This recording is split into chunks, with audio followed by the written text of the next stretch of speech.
Chapter 2, One Crowded Hour by Arthur Conan Doyle. The place was the Eastbourne-Tunbridge Road, not very far from the Cross in Hand, a lonely stretch, with a heath running upon either side. The time was 11:30 upon a Sunday night in the late summer. A motor was passing slowly down the road. It was a long, lean Rolls-Royce, running smoothly with a gentle purring of the engine. Through the two vivid circles cast by the electric headlights, the waving grass fringes and clumps of heather streamed swiftly like some golden cinematograph, leaving a blacker darkness behind and around them. One ruby-red spot shone upon the road, but no number plate was visible within the dim, ruddy halo of the tail lamp which cast it. The car was open and of a tourist type, but even in that obscure light, for the night was moonless, an observer could hardly fail to have noticed a curious indefiniteness in its lines. As it slid into and across the broad stream of light from P51, an open cottage door the reason could be seen. The body was hung with a singular loose arrangement of brown holland. Even the long black bonnet was banded with some close-drawn drapery. The solitary man who drove this curious car was broad and burly. He sat hunched up over his steering wheel, with the brim of a Tyrolean hat drawn down over his eyes. The red end of a cigarette smoldered under the black shadow thrown by the headgear. A dark ulster of some frieze-like material was turned up in the collar until it covered his ears. His neck was pushed forward from his rounded shoulders, and he seemed, as the car now slid noiselessly down the long, sloping road, with the clutch disengaged and the engine running free, to be peering ahead of him through the darkness in search of some eagerly expected object. The distant toot of a motor horn came faintly from some point far to the south of him. On such a night, at such a place, all traffic must be from south to north, when the current of London weekenders sweeps back from the watering place to the capital, from pleasure to duty. The man sat straight and listened intently. Yes, there it was again, and certainly to the south of him. His face was over the wheel and his eyes strained through the darkness. P52, then suddenly, he spat out his cigarette and gave a sharp intake of the breath. Far away down the road, two little yellow points had rounded a curve. They vanished into a dip, shot upwards once more, and then vanished again. The inert man in the draped car woke suddenly into intense life. From his pocket he pulled a mask of dark cloth, which he fastened securely across his face, adjusting it carefully that his sight might be unimpeded. For an instant he uncovered an acetylene hand lantern, took a hasty glance at his own preparations, and laid it beside a Mauser pistol upon the seat alongside him. Then, twitching his hat down lower than ever, he released his clutch and slid downward his gear lever. With a chuckle and shudder, the long, black machine sprang forward and shot with a soft sigh from her powerful engines down the sloping gradient. The driver stooped and switched off his electric headlights. Only a dim gray swathe cut through the black heath indicated the line of his road. From in front, there came presently a confused puffing and rattling and clanging as the oncoming car breasted the slope. It coughed and spluttered on a powerful, old-fashioned low gear, while its engine throbbed like a weary heart. The yellow, glaring lights dipped for the last time into a switchback curve. When they reappeared over the crest, the two cars were within P53, 30 yards of each other. The dark one darted across the road and barred the other's passage, while a warning acetylene lamp was waved in the air. With a jarring of brakes, the noisy newcomer was brought to a halt. "I say," cried an aggrieved voice, "'pon my soul, you know, we might have had an accident. Why the devil don't you keep your headlights on? I never saw you till I nearly burst my radiators on you." The acetylene lamp, held forward, discovered a very angry young man, blue-eyed, yellow-mustached, and florid, sitting alone at the wheel of an antiquated 12-horse Walseli. Suddenly the aggrieved look upon his flushed face changed to one of absolute bewilderment. The driver in the dark car had sprung out of the seat. A black, long-barreled, wicked-looking pistol was poked in the traveler's face, and behind the further sights of it was a circle of black cloth with two deadly eyes looking from as many slits. "Hands up," said a quick, stern voice. "Hands up, or by the Lord." The young man was as brave as his neighbors, but the hands went up all the same. "Get down," said his assailant curtly. The young man stepped forth into the road, followed closely by the covering lantern and pistol. Once he made as if he would drop his P-54 hands, but a short, stern word jerked them up again. "I say, look here, this is rather out o' date, ain't it?" said the traveler. "I expect you're joking, what?" "Your watch," said the man behind the Mauser pistol. "You can't really mean it." "Your watch, I say." "Well, take it if you must. It's only plated anyhow. You're 2 centuries out in time, or a few thousand miles longitude. The bush is your mark, or America. You don't seem in the picture on a Sussex road." "Purse," said the man. There was something very compelling in his voice and methods. The purse was handed over. "Any rings?" "Don't wear 'em." "Stand there, don't move." The highwayman passed his victim and threw open the bonnet of the Walsally. His hand, with a pair of steel pliers, was thrust deep into the works. There was the snap of a parting wire. "Hang it all, don't crock my car," cried the traveler. He turned, but quick as a flash, the pistol was at his head once more. And yet even in that flash, whilst the robber whisked round from the broken circuit, something had caught the young P-55 man's eye, which made him gasp and start. He opened his mouth as if about to shout some words. Then, with an evident effort, he restrained himself. "Get in," said the highwayman. The traveler climbed back to his seat. "What is your name?" "Ronald Barker, what's yours?" The masked man ignored the impertinence. "Where do you live?" he asked. "My cards are in my purse, take one." The highwayman sprang into his car, the engine of which had hissed, and whispered in gentle accompaniment to the interview.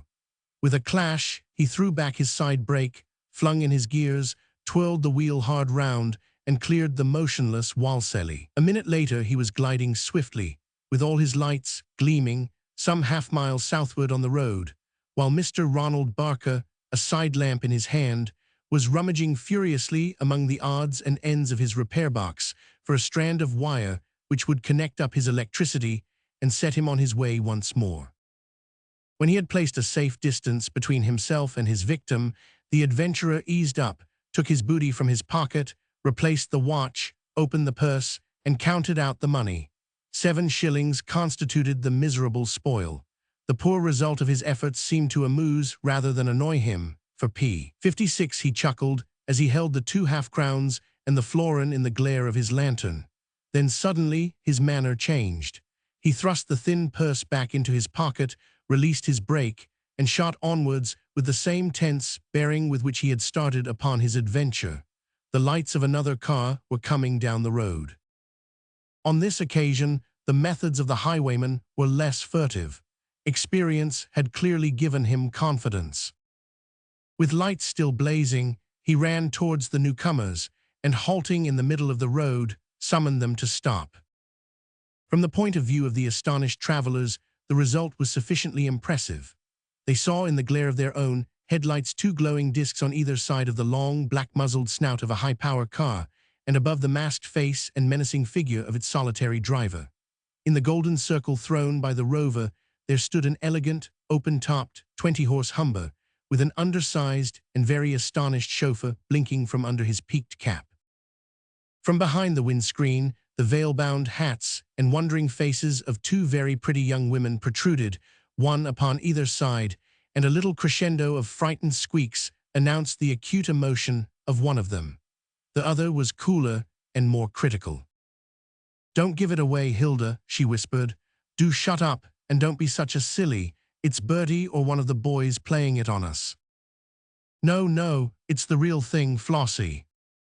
"It's a robber, sure enough. Oh my goodness, whatever shall we do?" "What an ad," cried the other. "Oh, what a glorious ad." "Too late now for the mornings, but they'll have it in every evening paper, sure." "What's it going to cost?" groaned the other. "Oh, Flossie, Flossie, I'm sure I'm going to faint. Don't you think if we both screamed together we could do some good? Isn't he too awful with that black thing over his face? Oh dear, he's killing poor little Alf." The proceedings of the robber were indeed somewhat alarming. Springing down from his car, he had pulled the chauffeur out of his seat by the scruff of his neck. The sight of the Mauser had cut short all remonstrance, and under its compulsion, the little man had pulled open the bonnet and extracted the sparking plugs. Having thus secured the immobility of his capture, the masked man walked forward, lantern in hand, to the side of the car.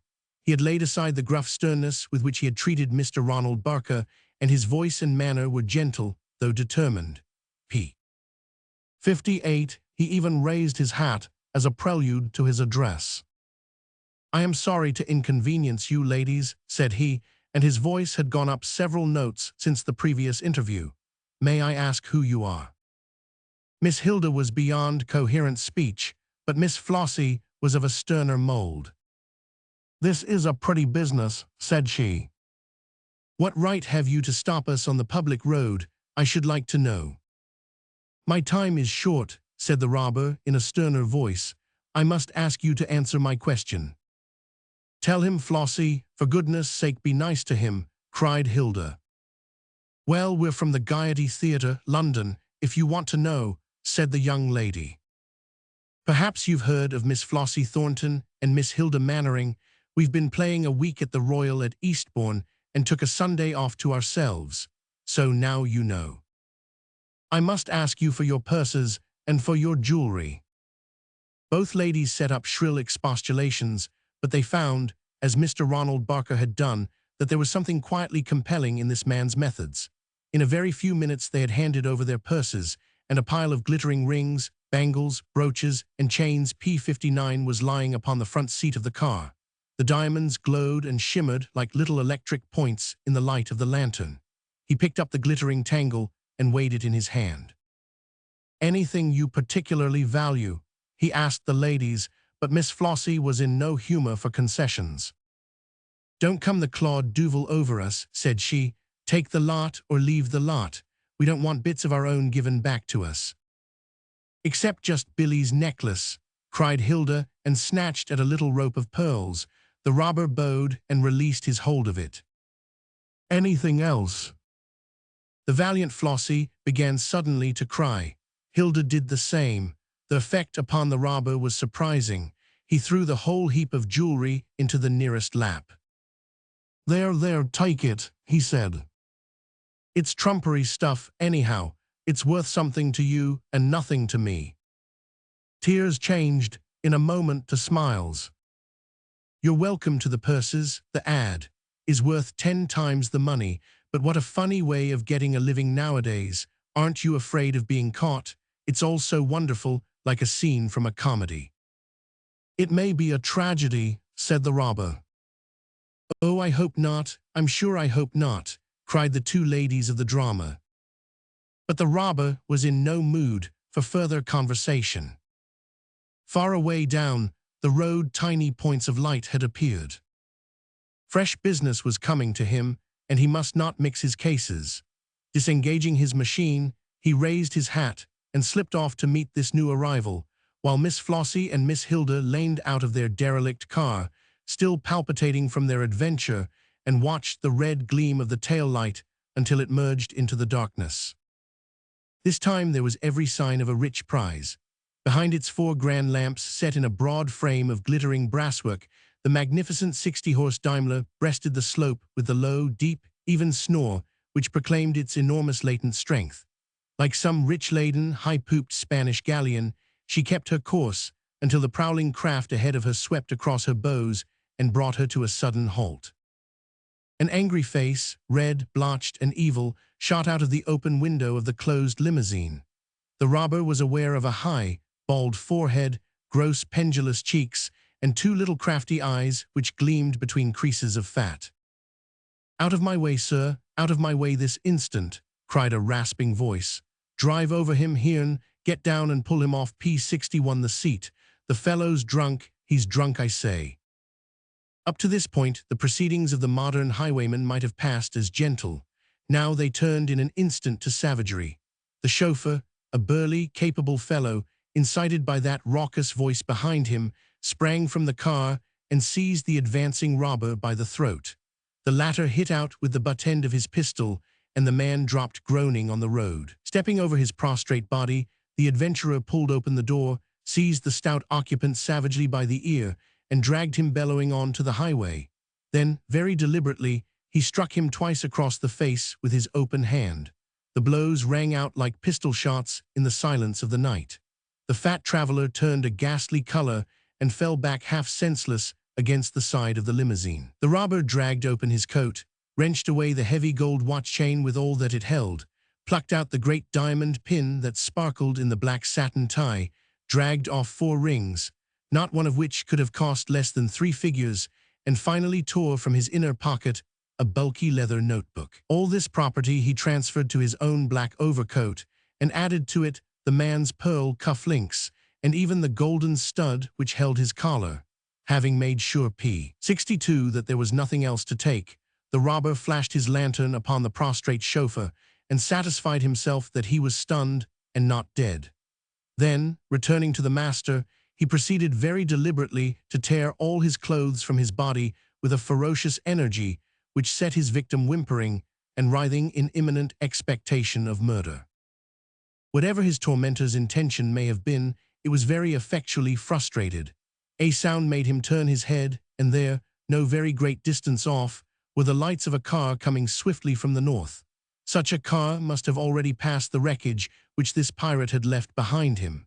It was following his track with a deliberate purpose, and might be crammed with every county constable of the district. The adventurer had no time to lose.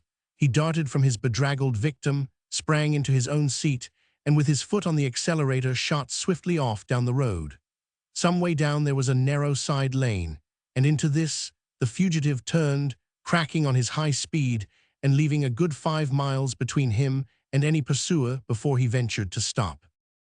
Then in a quiet corner, he counted over his booty of the evening, the paltry plunder of Mr. Ronald Barker, the rather better furnished purses of the actresses, which contained £4 P63 between them, and finally the gorgeous jewelry and well-filled notebook of the plutocrat upon the Daimler. 5 notes of £50, 4 of 10, 15 sovereigns, and a number of valuable papers made up a most noble haul. It was clearly enough for one night's work. The adventurer replaced all his ill-gotten gains in his pocket, and lighting a cigarette, set forth upon his way with the air of a man who has no further care upon his mind. It was on the Monday morning following upon this eventful evening that Sir Henry Hailworthy, of Walcot Old Place, having finished his breakfast in a leisurely fashion, strolled down to his study with the intention of writing a few letters before setting forth to take his place upon the county bench. Sir Henry was a deputy lieutenant of the county. He was a baronet of ancient blood. He was a magistrate of 10 years' standing, and he was famous above all as the breeder of many a good horse and the most desperate rider in all the Weald country. A tall, upstanding man, with a strong, clean-shaven face, heavy black eyebrows, and a square, resolute jaw, he was one whom it was better to call friend than foe. Though nearly 50 years of age, he bore no sign of having passed his youth, save that nature, in one of her freakish moods, had planted one little feather P64 of white hair above his right ear, making the rest of his thick black curls the darker by contrast. He was in thoughtful mood this morning, for having lit his pipe he sat at his desk with his blank notepaper in front of him, lost in a deep reverie. Suddenly, his thoughts were brought back to the present. From behind the laurels of the curving drive there came a low, clanking sound, which swelled into the clatter and jingle of an ancient car. Then from round the corner there swung an old-fashioned walsely with a fresh-complexioned, yellow-mustached young man at the wheel. Sir Henry sprang to his feet at the sight, and then sat down once more. He rose again as a minute later the footman announced Mr. Ronald Barker. It was an early visit, but Barker was Sir Henry's intimate friend. As each was a fine shot, horseman, and billiard player, there was much in common between the two men, and the younger and poorer was in the habit of spending at least 2 evenings a week at Walcot Old Place. Therefore, Sir Henry advanced cordially with outstretched hand to welcome him. "You're an early bird this morning," said he. "What's up? If you are going over to Lewes, we could motor together." But the younger man's demeanor was peculiar and ungracious. He disregarded the hand which P65 was held out to him, and he stood pulling at his own long mustache and staring with troubled, questioning eyes at the county magistrate. "Well, what's the matter?" asked the latter. Still the young man did not speak. He was clearly on the edge of an interview which he found it most difficult to open. His host grew impatient. "You don't seem yourself this morning. What on earth is the matter? Anything upset you?" "Yes," said Ronald Barker with emphasis. "What has?" "You have." Sir Henry smiled. "Sit down, my dear fellow. If you have any grievance against me, let me hear it." Barker sat down. He seemed to be gathering himself for a reproach. When it did come, it was like a bullet from a gun. "Why did you rob me last night?" The magistrate was a man of iron nerve. He showed neither surprise nor resentment. Not a muscle twitched upon his calm, set face. "Why do you say that I robbed you last night?" "A big, tall fellow in a motorcar stopped me on the Mayfield Road. He poked a pistol P66 in my face and took my purse and my watch. Sir Henry, that man was you." The magistrate smiled. "Am I the only big, tall man in the district? Am I the only man with a motor car? Do you think I couldn't tell a Rolls-Royce when I see it? I, who spend half my life on a car and the other half under it.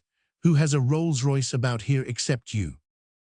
"My dear Barker, don't you think that such a modern highwayman as you describe would be more likely to operate outside his own district? How many hundred Rolls-Royces are there in the south of England?" "No, it won't do, Sir Henry, it won't do. Even your voice, though you sunk it a few notes, was familiar enough to me. But hang it, man, what did you do it for? That's what gets over me. That you should stick up me, one of your closest friends, a man that worked himself to the bone when you stood for the division, and all for the sake of a Brummagem watch and a few shillings, is simply incredible." "Simply incredible," repeated the magistrate with a smile. "And then those actresses, poor little devils, who have to earn all they get. I followed you down the road, you see. That was a dirty trick if ever I heard one. The city shark was different. P67, if a chap must go a-robbing, that sort of fellow is fair game. But your friend, and then the girls, well, I say again, I couldn't have believed it." "Then why believe it?" "Because it is so." "Well, you seem to have persuaded yourself to that effect. You don't seem to have much evidence to lay before anyone else." "I could swear to you in a police court. What put the lid on it was that when you were cutting my wire, and an infernal liberty it was, I saw that white tuft of yours sticking out from behind your mask."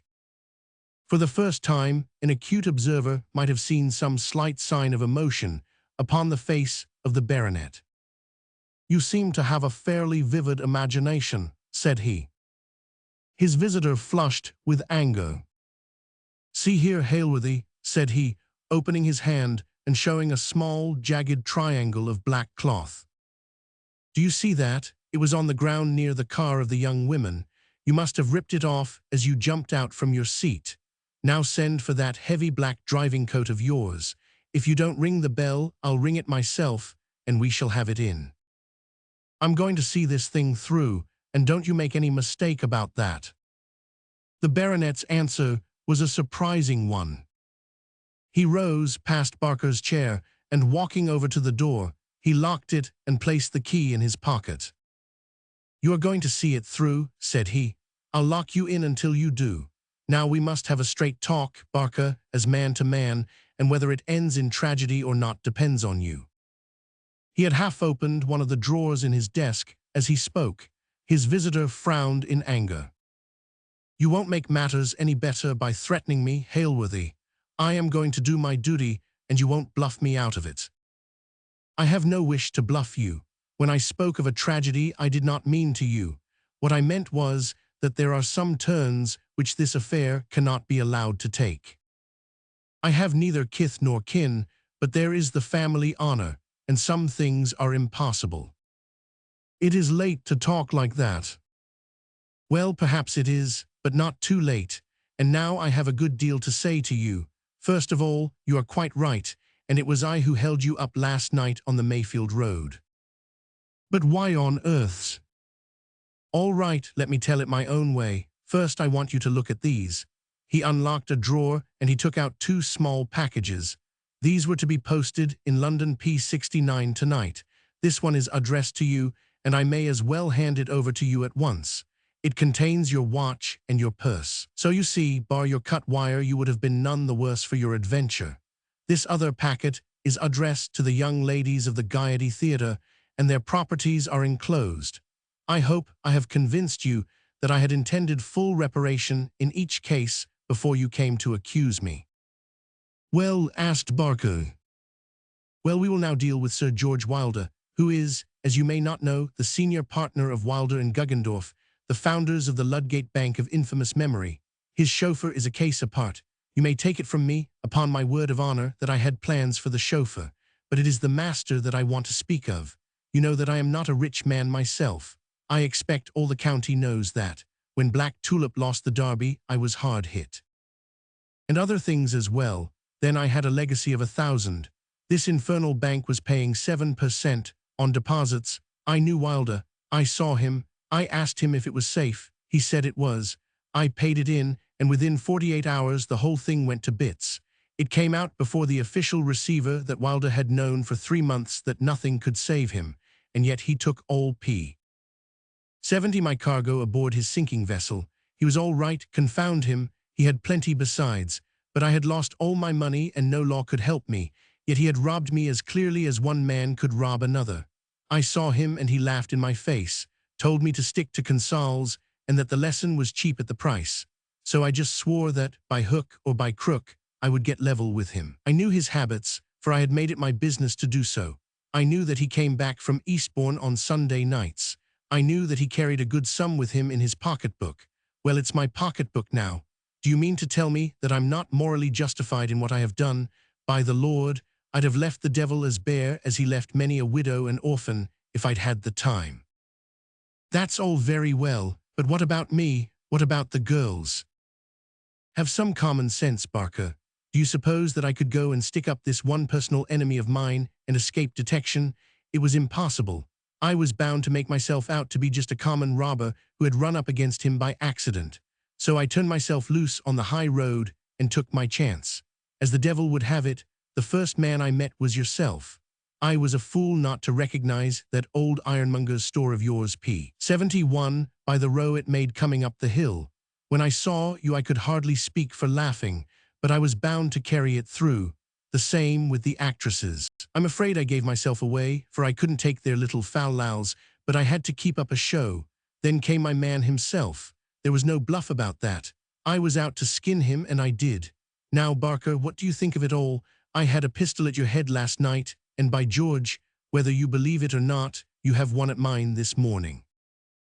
The young man rose slowly, and with a broad smile, he wrung the magistrate by the hand. Don't do it again. It's too risky, said he. The swine would score heavily if you were taken. You're a good chap, Barker, said the magistrate. No, I won't do it again. Who's the fellow who talks of one crowded hour of glorious life? By George, it's too fascinating. I had the time of my life. Talk of fox hunting. No, I'll never touch it again, for it might get a grip of me. A telephone rang sharply upon the table, and the baronet put the receiver to his ear. As he listened, he smiled across at his companion. I'm rather late this morning, said he, and they are waiting for me to try some petty larcenies on the county bench.